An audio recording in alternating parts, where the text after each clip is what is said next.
warned you before. You are playing with fire. You're not from here, huh? You following me? How are you doing today, sir? Hello, I'm all right. How are you? I'm good. After we get off this interview, I'm actually watching Skeleton Crew to talk to someone named Jude Law tomorrow. I hear he's a real arse. I don't want to say anything, but I've heard stories, and he can be difficult, especially really anyway. Tricky. I don't know, but good luck. Thank you. I am looking forward to talking to you again tomorrow, which is really fucking weird. Anyway, listen, man, I have 15 minutes with you, and I love throwing some curveballs. Hopefully, I'm going to ask you a few things here at the beginning you have not been asked. Up first is, what do you think would surprise people to learn about being an actor in Hollywood? Honestly, the thing that I think always surprises folk when I tell them is how hard working a film set is, how much effort it takes. I genuinely think, well, even people in the industry who don't necessarily have a participation on set don't understand how hard it is. Now, there are harder jobs, no doubt. But it's the different hours, the shifting hours, the demands of attention, the focus being kind of on you and then not on you, all weather. Nothing stops us, keep going, time is money. It's grueling. And I just don't know that people really I think they think we kind of just somehow magic it all up and we're sat around eating hors d'oeuvres, Yeah, I've been on a lot of movie sets, and I'll tell you, I'm good after a few hours. Like, it's just a lot of standing around and waiting, and people it's not glamorous at all. Yeah. Yeah, but when it's your time, the fun part is it's all these different units and skill sets who have their own time and moment and need and focus. And when it's working smoothly and when people are really working at their best and that you're feeling good and your contribution is at its best, it's like a beautiful oiled machine. And it's a wonderful thing to behold.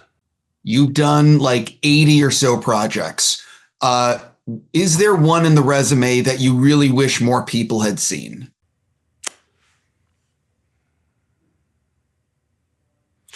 Well, the one that comes to mind is one that I just made recently, which is a film called Firebrand. Sure. And you're very good in that. Oh, thank you. It was just one of those times when, and it's happened before, but the timing, that and a film I made a couple of years ago called The Nest. Sean Durkin. Again, both of them one was just during COVID and just sort of therefore lost any opportunity for people really to see it. And I think got no real promotion and therefore just, disappeared into you can probably get it on a streamer somewhere. Firebrand, again, same. We were delayed. We got a great reception at the Cannes Film Festival, and then the strike happened, so we couldn't promote it. And it sort of got pinned until the next year, and by which time it had lost momentum. Those little things, have great effect on the release of a film. And it's sometimes heartbreaking when you're very proud of the work and the part you played or the piece as a whole, and you want people to see it. Yeah, you did that with Alicia Vikander and right. Firebrand, and you're very good in it, and you play a fucked up guy. Yeah, he's not nice. He's not nice. No. Not even a little. What is the most nervous that you've been the night before the first day of filming something? Well, usually the night before I actually go to film, I'm okay because the work, I've done my work, I'm prepared, and I'm actually excited. So when was the last time I was nervous?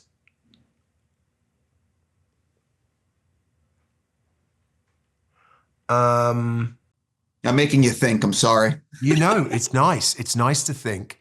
It's hard one. It's a hard one. Oh, I can tell you, it wasn't really a film, but it was a filmed event. I did a 12-hour live event, which was one single shot. And we hadn't had a huge amount of time to prep it. And we filmed it. Yeah, and the night before, if it had rained the next day, if anything had gone wrong, it could have been a nightmare.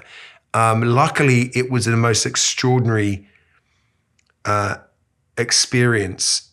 and adrenaline rush getting it done. But I was pretty nervous before I did that.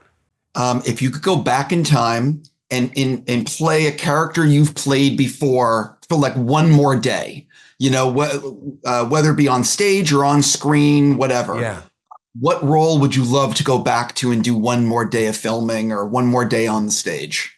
I think it would definitely be Dickie Greenleaf, because, you know, it was 25 years ago, and it was such a beautiful experience, that film, and playing him was, you know, indulgent.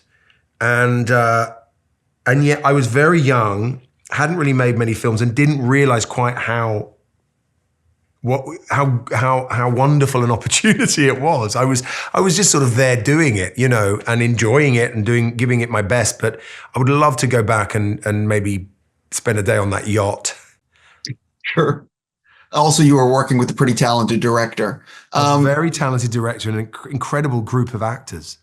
100%. Which shot or sequence do you think was the toughest that you've done in your career, whether it be because of a camera move, whether because of dialogue and a camera move, or whatever the reason? Is there one that really stands out?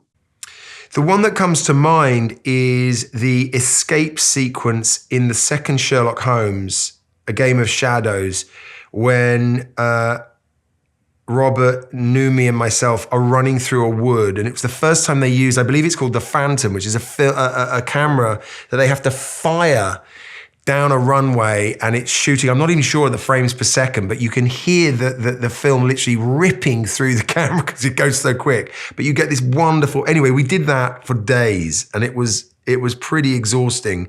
And, you know, pieces of wood flying everywhere, going in your mouth and your ears. But it's thrilling, you know, thrilling. It's that, or probably a fight sequence or two, because sometimes getting fight sequences right is incredibly hard, and you always end up with a bruise or a busted rib or something going wrong. Jumping into why I get to talk to you, we spoke at Toronto for this film, and one of the reasons I think this film works so well is you have this killer cast. So I know it's a little bit generic, but talk a little bit about like working with this incredible cast and how like the alchemy of this cast and Justin, and you know, it works. And you never know it's going to work until it does. I mean, looking back, it's always easy to go, that's why. People really connected with the piece. Justin's ideas, the casting team's ideas were really good, and it was a cast not being led by, you know, anything other than who is right for this role and who can bring more to this role. But honestly, I love that you use the word alchemy, because I think there's a big part of that in filmmaking, and Justin is a master at sort of allowing that to occur and creating the kind of dynamic where it can occur. And, you know, he knows how to help actors on their journey to get where they want to be. He sends us, you know, provocations and little ideas in our prep to get us a little closer, and so that he's invested like you in the characters, and that immediately starts to spark relationships or not between characters. So even the fact that he kept Nick and I apart, I didn't really know that he was doing it until we were nearly a week in, and it was like, oh yeah, they're just off doing their film. But equally really putting Tye and myself together and creating a real bond there. All those little moves are just very, very smart. And as I said, the investment by each person, you know, Jurnee's role was originally written to be an elder man. We saw the potential in first of all making the role younger and more of like a protege of Husk, but also if we made it a woman, it would have to be a woman who was really motivated to be in the bureau in that position in that era, and a black woman even more so. And Jurnee brought just such intellect and insight and curiosity, but that's true of all the actors. Again, going back to Justin, he just allowed the relationships to work and the faith he had in us and how to encourage us in our roles to. No one felt scared.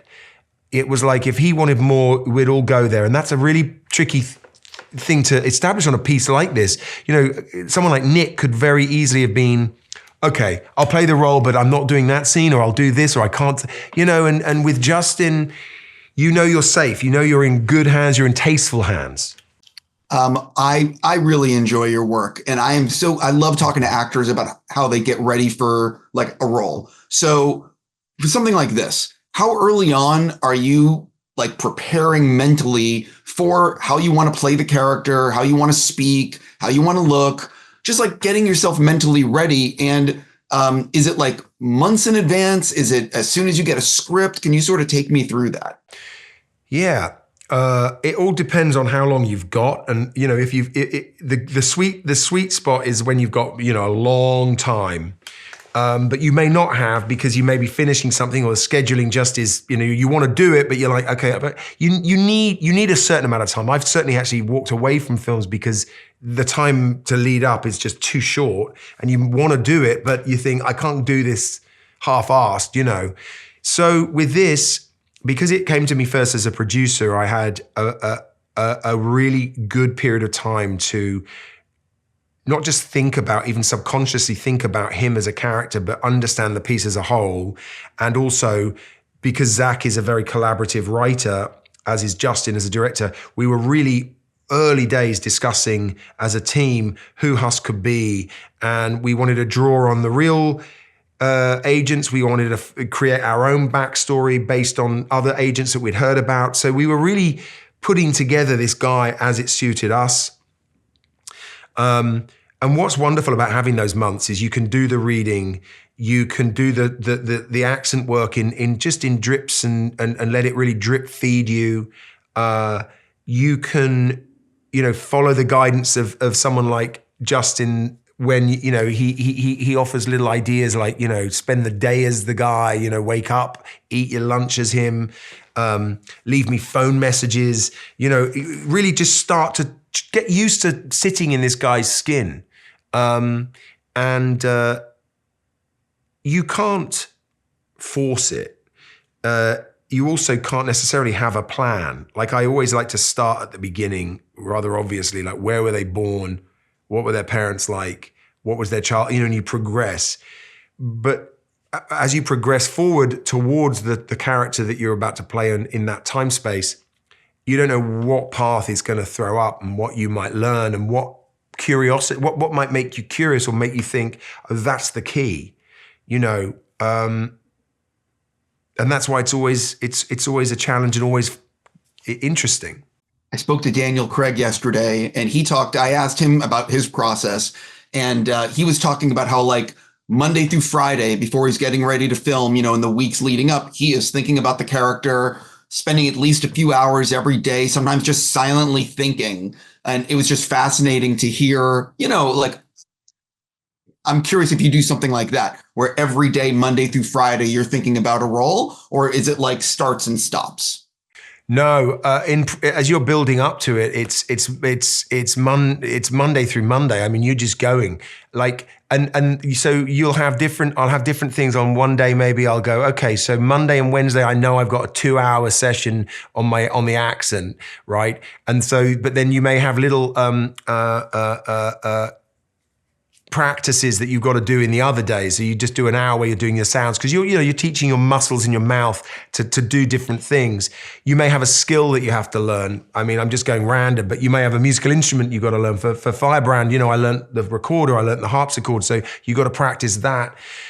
I work with an acting coach too, and she and I have all sorts of fun games where, you know, you physicalize the past and you kind of emotionally picture the past, and so you can put that into memory banks and you talk about the past so that, you know, the sense of what the relationship with the mother was sits somewhere in you. And got reading to do, and then, as Daniel said, you also have days where you're not necessarily doing anything, but it's all that is gestating and germinating in the back of your head. Yeah, I thank you for. I'm out of time. I really appreciate you indulging me in my questions. My pleasure. I always enjoy talking to you, and I was particularly enjoyed Toronto and getting to speak as a group. It was the sort of launch of this movie, so I thank you for your enthusiasm for it. Until tomorrow, sir. Yeah, see you tomorrow.